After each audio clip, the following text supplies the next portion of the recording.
All right. So as everybody knows, today is MLK Day. And as everyone would expect, everyone wants to claim MLK today, FBI including, worse than the FBI, including the state of Israel. I shit you not. Oh my God. I shit you not. This is from the Israeli embassy. Darkness cannot drive out darkness. Only light can do that. Hate cannot drive out hate. Oh my God. Only love can do that. Now And that's we from love the to man kill these himself. people. And then they go on to say, today we mark Martin Luther King Jr. Day and remember Dr. King's legacy of peace, tolerance, and equality. I couldn't believe it when this got sent to me. Keaton said this to me. I was like, I say, you are fucking with me, man. You can find Martin Luther King Street in the center of Israel's capital. Oh my God. Hashtag Jerusalem. Oh my God. Minutes away from Abu Tor, a mixed Jewish Arab. Is it one of their worst streets? Like That's a street with all the potholes on it. Why is Dr. King's name a curse on streets? No, that is my talk God. about. I mean, they'll just hide behind anybody, man. Look, we got a street. Wait, how We long got a has it been street. there? How bad could Israel be? How long has it been there? That I don't know. That I don't know. I would imagine. Russell, we were just sort of talking about this earlier on our stream earlier, and that how the Martin Luther King holiday, we love celebrating his birthday. That's great. Right. But the actual holiday has become this sort of cesspool of people co-opting who he is and what his message was. I mean, this has got to be the largest co-opting that I've ever seen of Martin Luther King from the state of Israel. But people in the middle of a genocide.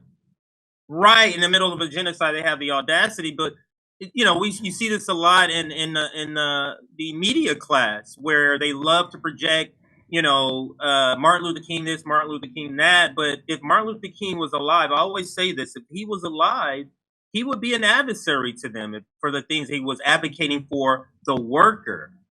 And that's what I believe he was murdered, actually. But go ahead. Well, you know what? Somebody else did the courtesy of pointing this out. What won't be discussed in America today is that in 1967, immediately after the 6-Day War, Martin Luther King said on national TV that Israel would have to leave the territory it had just conquered. That's genocide. And that's anti-Semitism. I think for this is his quote. I think for the ultimate peace and security of the situation, it will probably be necessary for Israel to give up this conquered territory because to hold onto it will only exacerbate the tensions and deepen the bitterness of the Arabs. And here we are. MLK is a Hamas? I didn't know MLK was a Hamas, apparently. He was a pioneer.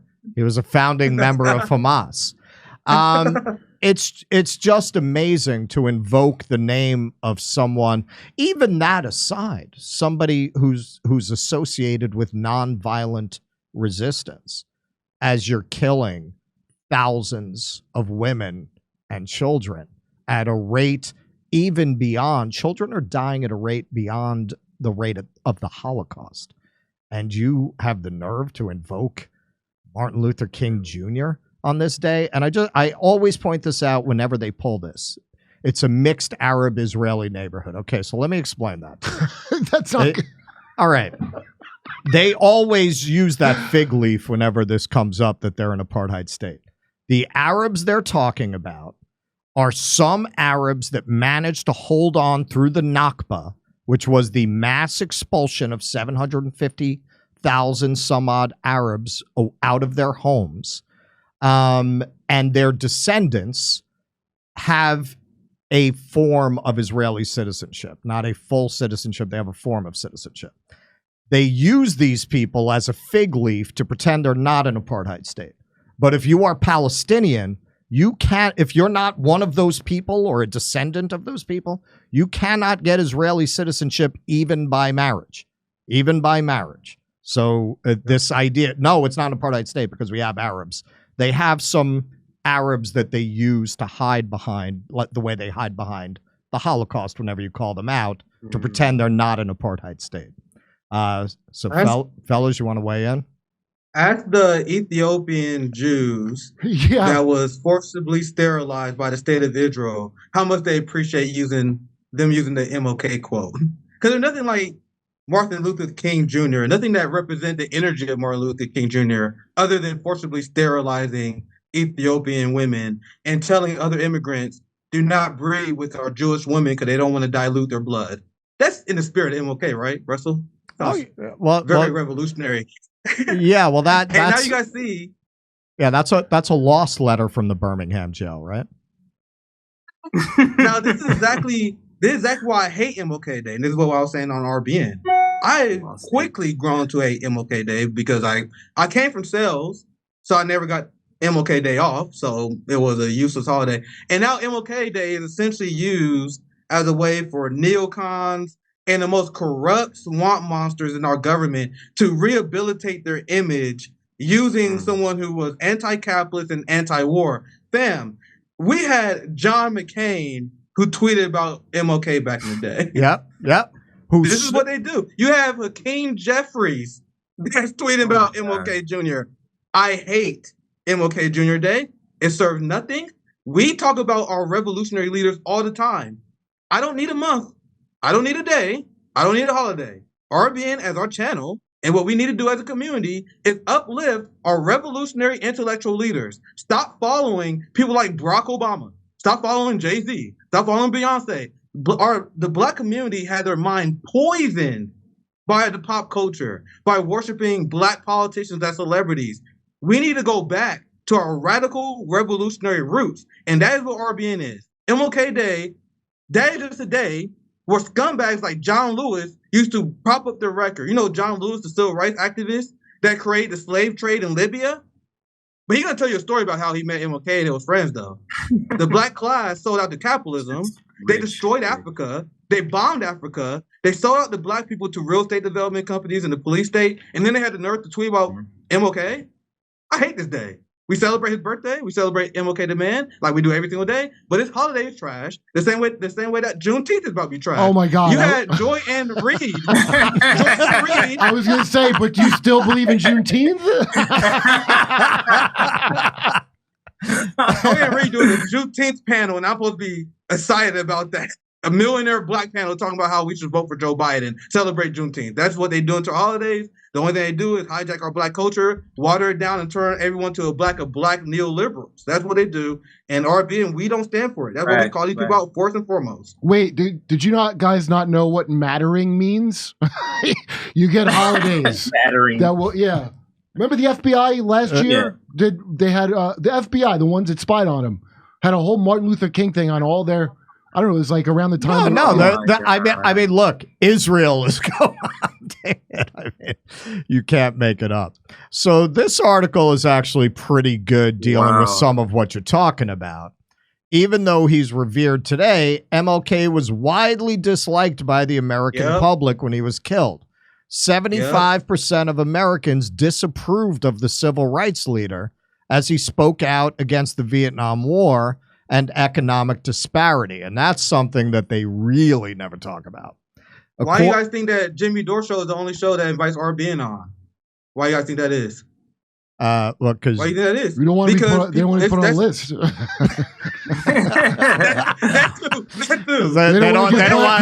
They don't want to visit from the Mossad. But go ahead with what you wanted to say. My point being, they're going to look at MLK now in hindsight. They look at Malcolm X in hindsight. They look at Fred Hampton in hindsight, and they're like, man, these was great revolutionaries. They really stressed the Overton window. They really caused a ruckus. And then Black radicals that do that today, that follow in the tradition. Remember, we were Fred Hampton leftists. The people who follow in that tradition are hated today. Or if Fred Hampton Jr. was alive today, they would call him Red, Brown, and Alliance. If Malcolm X was alive today, they would call him an Hamas agent. And as White America pretends that they look up to these people. The political statements that these people made had them hated. The same reason that RBN is hated, because we take these controversial stances that many people are uncomfortable with, so many people don't invite us on the show. And as the people don't invite us on the show, they then come on and talk about how much they love black radicals and MLK, even though modern black radicals have politics that make them uncomfortable. So I think that applies today with white liberals not only having disdain towards MLK, but they have disdain towards black radical politics. We don't agree with everything, and obviously Jimmy Dore show don't agree with everything the RBN says. But what did it say that the fact that Jimmy Dore show is the only one who is brave enough to air our opinions out? Yeah, you know what I mean? That to me, and let me speak on that, because this is something RBN talks about all the time when people want to bring up this Jimmy Dore derangement syndrome. Is like Jimmy Dore platformed us. Did you, Crystal Ball? Did you on Breaking Points? Jimmy Dore donates to our mutual aid events sometimes. Do you do that? Like it's like a person who's showing us improving solidarity. You want us to exchange that for your rhetoric. Like it's not a trade-off. We want tangible goods, and Jimmy Dore's allyship right now is giving us a tangible return. So that's how we view it, and that's how we're always going to view it. Well, there's something else I think people don't realize since you brought it up. You know, we don't just talk when you see us. We talk outside of here. And when we have disagreements, we talk about it. Well, you think we never disagree? What do you think? Everybody just goes along? No, man. If there's a disagreement, we all talk about it. With Jimmy, everybody talks. He's not, you know, the impression you get from certain people that, you know, you can't do that. No, you just can't come like an asshole. Well, as long as just Jimmy is Irish in the conversation, it'll work out.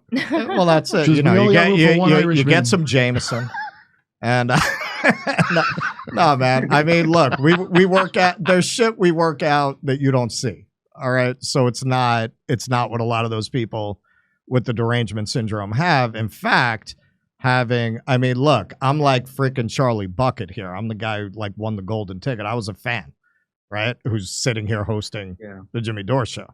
Yes. So yeah, man. That's crazy. I heard it. Yeah. Jimmy had more to do with red pilling me probably than any other single person I was watching when I was going through that transformation from being a Hillary person to being someone who'd be screaming at Rachel Maddow. Like a lot of Jimmy's content had a lot to do with kind of explaining to me what was going on. And, you know, I can only speak to my personal experience, but I think that's your experience too. Like having actually gotten to know the person for real. A lot of the things that you hear, I don't even understand how you could know him and come to that kind of conclusion. What you hear, the grifting, all that. I don't think you spend 5 minutes with this guy. If you have any common sense in your brain, you know everything coming out of his mouth is exactly what he believes with absolute conviction. I don't think people know what grift that means. doesn't mean you got to agree with everything somebody says. But that's something else, man. If you understand this space, the way to grift is you go full Pod Save America, or you go full Daily Wire. That's the way you grift. Yep. Doing this, you're risking your channel every day. You think the way to grift is to start getting into these kind of, I'll say it gently, Are you still talking to Crystal? Health issues, things like that. That's the way to grift. That's the way to grift, to keep poking the bear every day like that. Who even claimed whose name I would even mention? Do you know what I mean? Like, I'm not naming any names, but people know what we're talking about since it came up, and I know there are a lot of people in the community who have questions about this, and I'm somebody I'm somebody from that community who's sitting here, and I can tell you it's not what those people say. Have you not watched him alienate politicians? And if it was, believe me, man, it ain't access journalism, that's for damn sure. Right. That's the way. The way to grift in this space is don't say anything interesting enough to get thrown off YouTube. That's the way you grift. Politicians on and kiss their ass. The way the grifter have politicians on and give them tongue back interviews. I had Marianne Wilson on our show, and she called me a mansplainer because I pushed her on the Israel-Palestine issue. That's what happens when you're not trying to grift. Well, people who try to grift, they attend Marianne Williamson's wedding, and then they tell you that she's an agent of the working class, even though she's a millionaire white woman who sell people self-help books. Look, look, man. She said, "Listen, honey, give Marianne her due. Give Marianne her due. I think we manifested all this. I just think she would manifest. I wish she would manifest a real campaign. That would be nice. Right. If you're into manifesting, why don't you manifest a real campaign? But I'm very glad we've manifested here together. All right, so just getting into this a little bit. According to an early 1968 Harris poll, the man whose half-century of martyrdom we celebrate this week died with a public disapproval rating of nearly 75%, a figure shocking in its own day and still striking even in today's highly polarized political climate. White racial resentment was still a critical factor at that point, but Dr. Martin Luther King Jr.'s unfavorable numbers were at least 25 points higher in 1968 than in 1963, and his faltering appeal over the final years of his life was also a consequence of appearing to fall behind his times in some respects, even as he was leaping well ahead of them in others. Okay, what's this? I can't wait. The thing of needing to be of your time. You know, like, oh, I've heard people say outdated comedy, for example. And I'm like, what does that mean? Does that mean you? Well, this gets into how he started taking up union causes, and that's when he started to have problems. That's what's out of touch? A day after labor. Exactly. When he started getting it a day after returning home in December 1964 from a tour whose most important stop was Oslo, the Nobel laureate for peace joined a picket line at Atlanta's Scripto Pen Factory, where some 700 workers were striking for better wages for less skilled employees. Though it was a remarkably humble gesture for someone who had received such a lofty affirmation, King's actions that day and his call for a nationwide boycott of Scripto products won him few friends in his hometown's white, staunchly anti-union business community. While still involved in the Scripto affair, King sat for a Playboy interview with Alex Haley, in which he endorsed a massive federal aid program for blacks. Its whopping $50 billion price tag was, he pointed out, less than annual U.S. spending for defense. That's less than... now that's less than we send to Ukraine in a month, right? Their weekly allowance. Such an expenditure, he argued, would be more than justified in a spectacular decline in school dropouts, family breakups, crime rates, illegitimacy, swollen relief rolls, rioting, and other social evils. Now this is the part that really scared him, and what scared him about Fred Hampton too.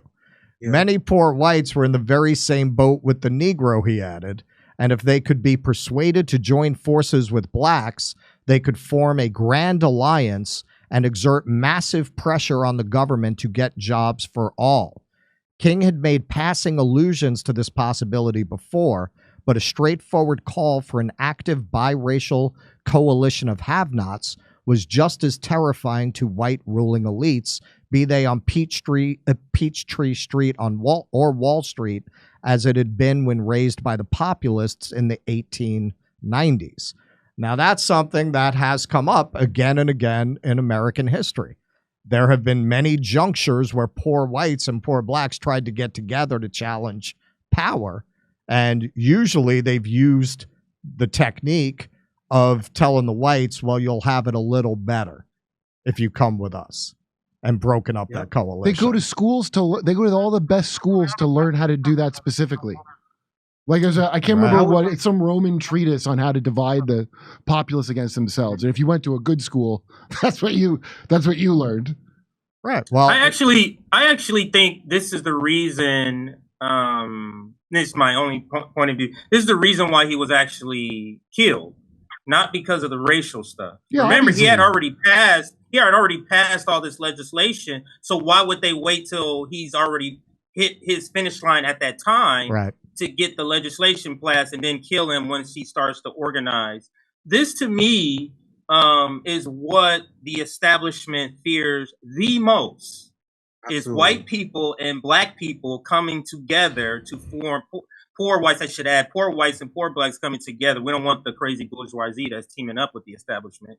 But those in the working class coming together, black, white, of all shades, not just black and white, but in particular, it scares them if black people and white people are in a coalition. Yep. And maybe Nick can speak to why you believe that is. I've heard you kind of discuss this before, and I love how you discussed it, but why is it specifically black and white that scares them more than like a black and Hispanic, a black Asian, or a white and Asian? It's black and white that puts fear in their eyes. Just don't know. And let's go to our conversations at the post-Dobular show. Remember, Russell, when I explained how I have massive disdain towards identity politics? Yeah.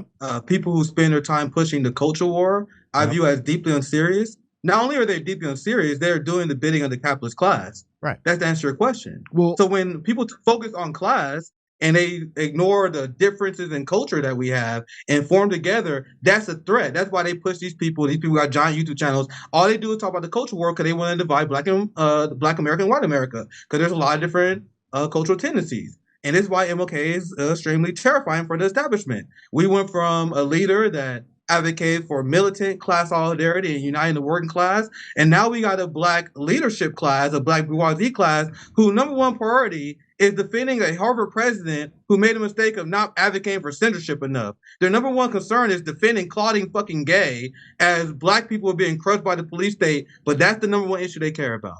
That's how our community have been distracted by identity politics and the culture wars that the Democratic Party and the Republican Party play along with. Now, another thing I want to add to this, another reason why white America hated them, obviously the class thing is giant. That's everything when it comes to this. But the Vietnam War was another thing when he came out against the Vietnam War, and militarism. When you combine those two, and I don't think there's an answer where you can say one was more impactful than the other. I think both class and stand up against war got them killed. But we went from MLK, who stood up against the Vietnam War, and now we got Hakeem Jeffries and black leaderships who want to arm Nazis in Ukraine. How the hell did that happen? I mean, that's what we do at RBN. We analyze, like, how could something like that possibly happen? Went from opposing war, and now the black leadership class support Nazis in Ukraine. And go ahead. Oh, do you ever watch any of those? I watch all these prison YouTubes, ex-prisoner kind of. And so California, this is the most racially segregated prison system. And the prison. Yeah, and then you got, every prison has this, I guess, but like your trustees and shot callers, and that's what all these people are that try to enforce the identity bullshit. Those are the trustees of the big prison that they're slowly building around you. As I get any walls, you just get it online or have everybody else filtered out, and you're going to stay with your own kind because that's easier to control. Right. Well, let me ask you guys, do you feel, because I was listening to MLK's after Vietnam speech, and I feel this way across the board, everyone got stupider. Like, you listen to that and the depth of intelligence and knowledge and philosophical heft in his speeches, and that's true of a lot of your great figures of that period. And today, I mean, you look at someone like Barack Obama, who has skills. There's no depth to any of his stuff, right? I mean, there's nothing there. It's just the figure of it. It's the vague shadow of a memory I can't remember, a great, meaningful speech used to sound like. You're right, dude. And there's just no substance. I can't quote one line. So, right. What is American culture? Like, this is a rhetorical question. I would say American culture is anti-intellectualism. Like, anti-intellectualism was I hate nerds. On us. Yeah. How dare you guys do your own research? Remember? They demonize you for doing your own research. Right. They demonize you for looking into stuff. Like, the average person can't even define terrorism. They just call everyone a terrorist. They can't define it. Most people don't know what international law is. Most people don't have no idea what these things. This is weaponized by the ruling class. This is why at RBN we talk about how we need to weaponize intelligence. I advocate for people reading theory. If you don't have time to read theory, you need to watch someone who read theory. The working class need to be intelligent. We need to have strategies how we move. We can't just be vibing. The Bernie left has just been vibing. We need a strategy. We need to be militant. The Black Panthers, they wasn't just effing around vibing. They had a plan. Every revolution has a plan. We need to reject. I know it can sound elitist in some way. You know what I mean? To say that people must learn stuff because this general society, like, oh, who cares? We don't know anything. People are just happy in their ignorance. No, the working class must reject anti-intellectualism. We must learn our history. We must take everything the government says and assume they're lying. We must learn media literacy. We do propaganda report on RBN. We did it a few times on Post Duopoly Show, where we just watch stuff that people view as real news, and it's mind-blowing. Yeah. There's no media literacy. Yep. People have no idea when they're reading propaganda at all. And this has led to the working class being destroyed. That led to us having a massive police state. If you wonder why we got 800 military bases and how we get away with it, we get away with it because people don't know what the hell's going on. The ruling class weaponized anti-intellectualism, and this is something I have been unapologetically fighting against. I am advocating for the workers to learn, to read. I don't care if it's uncomfortable. I don't care if it sounds elitist. They want us to be dumb, and we got to fight back against it. But go ahead, Russ. You're right. You're right. And I mean, something that I remember when I got involved with the Bernie movement, and I'll be curious to know if you heard this too. You have those old 60s radicals who never sold out, who never became yuppies. Yeah. A lot of them would say to me, you're wasting your time. This whole political two-party thing, that's not where it's at. Get involved in grassroots, get involved in mutual aid. But this is going nowhere. Did you have that experience? That's what radicalized me to the point where I'm at right now, because the failure of the Bernie campaign. As I mentioned earlier, I was a sweet, sweet summer child. Yeah. I looked at. That's what Nick. Let me just say this. This is what Nick says about a naive person, kind of like poor baby, like sweet summer child. That's what we use. And the reason why I say that because I looked at the professional managerial class left, and I'm like, okay, I'm a college dropout. I don't know anything. These people are scholarly. Yeah. They read history. Yeah. That's what I thought. I thought they had a legitimate plan. They studied neoliberalism, and they know how the best way to attack neoliberalism. So as someone who don't getting funded who wasn't by them, educated, I was following those people. I was like, all right, they want Medicare for all. Did you have that experience of like these old 60s radicals would tell me this at the time? They were telling me I was naive to get involved with the Bernie campaign. Like these people who have been doing it since then, they would say that. Have you been to a fish They would show say or that not? to me, like. Come see us do a live stand-up show. We'll be in Venice, California, Palmdale, California, Omaha, Des Moines, Milwaukee, Lansing, Bend, Oregon, Portland, Oregon, Seattle, Washington, Boston, Massachusetts, and we're going to Europe. Do you live in Europe? We're going to be there. Go to jimmydore.com for a link for all those tickets.